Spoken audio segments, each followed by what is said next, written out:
अब हम तस्किरा करेंगे मजहब इस्लाम में खुदा का तसव्वुर, अल्लाह का तसव्वुर। और सबसे बेहतरीन जवाब कोई भी मुसलमान आपको दे सकता है वो है, आपको कहेगा सूरह इखलास के बारे में, सूरा नंबर 112 आयत नंबर 1 से 4, जहां अल्लाह सुब्हानहू व तआला फरमाते कुल हु अल्लाहु अहद, कहो कि अल्लाह एक है, अल्लाह समद, अल्लाह बेनियाज है, लम यलिद वलम युलद, ना वो किसी को जनता है ना किसी से जना है, वलम यकुल लहु कुफुवन अहद, उसके जैसा कोई नहीं है। ये 4 आयतों जो सूरह इखलास की है, सूरा नंबर 112 आयत नंबर 1 से 4, ये अल्लाह सुब्हानहू व तआला की तारीफ है। इसे मैं कहता हूं द टचस्टोन ऑफ थियोलॉजी। थियो मीन्स गॉड, खुदा, लॉजी मीन्स स्टडी, जिसके मानी है स्टडी ऑफ गॉड, खुदा की स्टडी। ये टचस्टोन है थियोलॉजी का। टचस्टोन उर्दू में मैं कहूंगा तलिस्मा।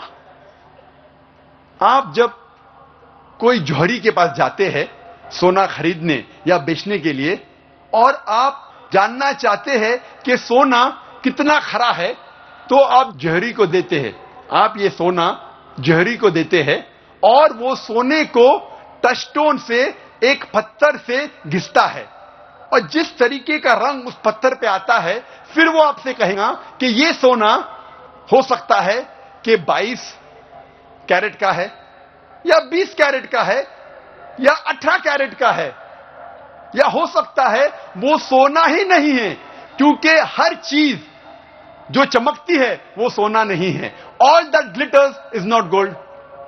इसे कहते हैं टचस्टोन। सूरह इखलास is the touchstone of theology.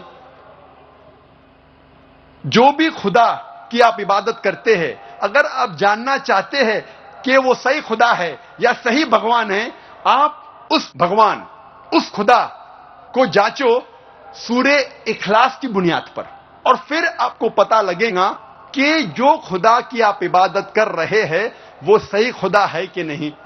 और जैसा कि डॉक्टर जाकिर नाइक जी बार बार कहते हैं कि जिस खुदा की आप भक्ति करते हो उसको जांच लो, वो वास्तव में अल्लाहु अकबर है भी कि नहीं। उसके जांचने के लिए वो पैमाना बताते हैं। कुरान मजीद यानी कुरान शरीफ की सूरत इखलास नंबर 112 और आयत नंबर 1 से 4 में स्पष्ट किया है कि वो ना तो खुद जना है और ना वो कभी मरता है, वो कुल मालिक है। तो ये अल्लाहु अकबर जो काशी में धानक रूप में आया था, जो लाहौर की भूमिका करता था, इसके ऊपर ये सूरत इखलास 112 की आयत 1 से 4 पूर्ण रूप से घटती हैं। खरा उतरता हो परमात्मा जो अल्लाहु अकबर है। तो इससे सिद्ध हो गया कि वो पूर्ण परमात्मा अल्लाहु अकबर स्वयं आता है और काशी के अंदर 120 वर्ष तक रहे, और वो पूर्ण ज्ञान, कंप्लीट स्पिरिचुअल नॉलेज वो परमात्मा अल्लाहु अकबर खुद ही बता कर गए। वो सह शरीर आए थे, वो उन्होंने किसी माँ से जन्म नहीं लिया। उनके कोई उत्पत्ति बताता वो महामूर्ख है, उसको कतई ज्ञान नहीं। सह शरीर आए थे, कमल के फूल पर वो विराजमान हुए थे। वहाँ से एक निसंतान जुलाहा दंपत्ति मुसलमान उनको उठा ले गए थे, और धीरे धीरे लीला में तरीके से वो युवा हुए, बड़े हुए। और इस परमात्मा की इस महिमा का वर्णन ऋग्वेद मंडल नंबर 9 सूक्त नंबर 1 मंत्र नंबर 9 में, कि वो परमात्मा जब आता है एक शिशु रूप धारण करता है, और कुंवारी गायों से उनके परवरिश की लीला होती है। तो ये लीला उस पूर्ण परमात्मा अल्लाहु अकबर कबीर परमात्मा ने की थी। जब अल्लाहु अकबर लीला में शरीर में 25 दिन के हो गए थे, तब तक उन्होंने कोई दूध या फल, कोई अन्न आहार नहीं किया था। तो तब एक कुंवारी गाय लाई गई थी। उस कुंवारी गाय ने परमात्मा के आशीर्वाद से ही दूध दिया था। उससे अल्लाहु अकबर यानी कबीर भगवान के उस बाल भगवान की परवरिश की लीला हुई थी। तो वेदों में भी प्रमाण है कि वो अल्लाह, वो कबीर देव है, सह शरीर है, ऊपर के लोकों में रहता है, वहाँ से स्वयं सह शरीर आता है, अच्छी आत्माओं को मिलता है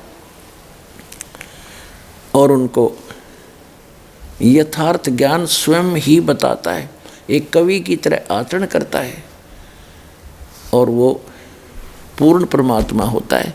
सह शरीर आता है और सह शरीर चला जाता है।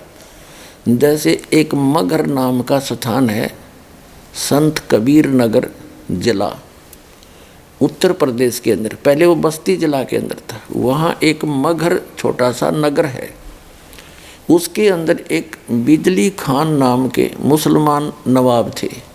वो भी उस अल्लाहु अकबर अल्लाह कबीर यानी जो धरती पाए हुए थे सह शरीर, उनके शिष्य थे।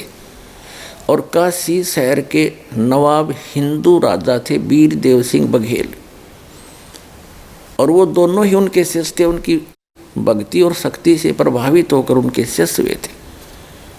अंत में उन्होंने अल्लाहु अकबर ने, अल्लाह कबीर ने यानी उस जुलाहा कबीर ने ये फैसला किया था कि मैं मगहर के अंदर अपना शरीर छोड़ दूंगा,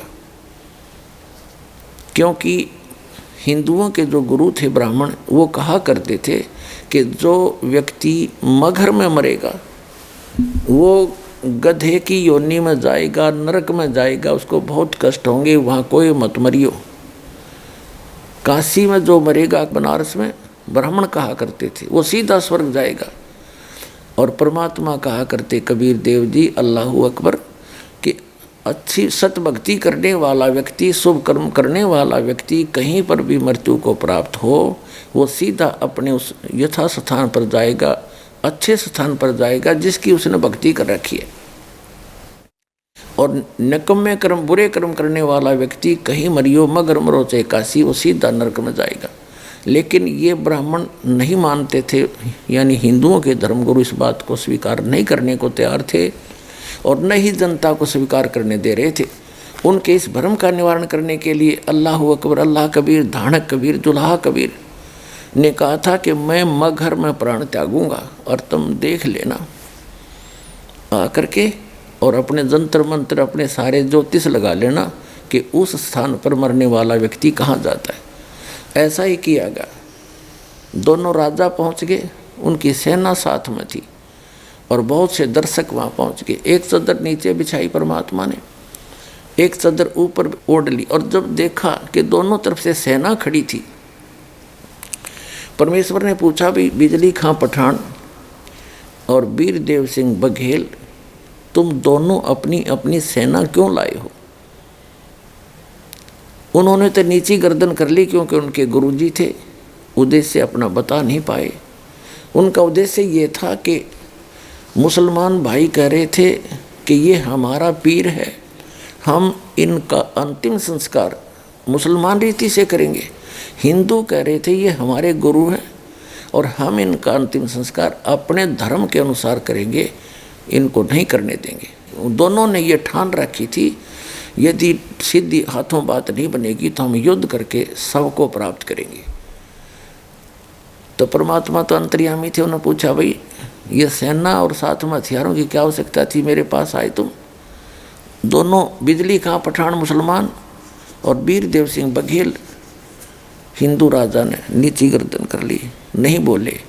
दूसरे मुसलमान और हिंदू जो मुठड़ से थे, बहुत से ऐसे होते हैं जिनको कोई धर्म कर्म का ज्ञान नहीं होता, वो आपस में कहने लगे कि हम आपका अंतिम संस्कार मुसलमान रीति से करें। हिंदू कहने लगे नहीं करने देंगे आपको, हम इस सब को अपने गुरुजी के शरीर को हिंदू रीति से इसका अंतिम संस्कार करेंगे, तुम्हें नहीं हाथ लगाने देंगे, चाहे कुछ भी करना पड़े।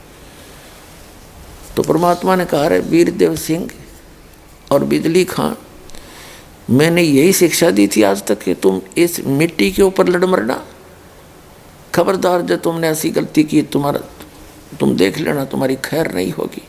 और फिर ऐसे करना, मेरे शरीर को, वैसे तो इसमें शरीर नहीं मिलेगा तुमने, फिर भी एक चादर तुम ले लेना, एक मुसलमान एक हिंदू, एक चादर नीचे है, एक मेरे ऊपर ओढ़ दूंगा मैं, और बीच में जो 100 मिला इसको बेशक 2 टुकड़े कर लेना, पर बेटा लड़ियो मत तुम, नहीं तो मेरा कलंक लगेगा।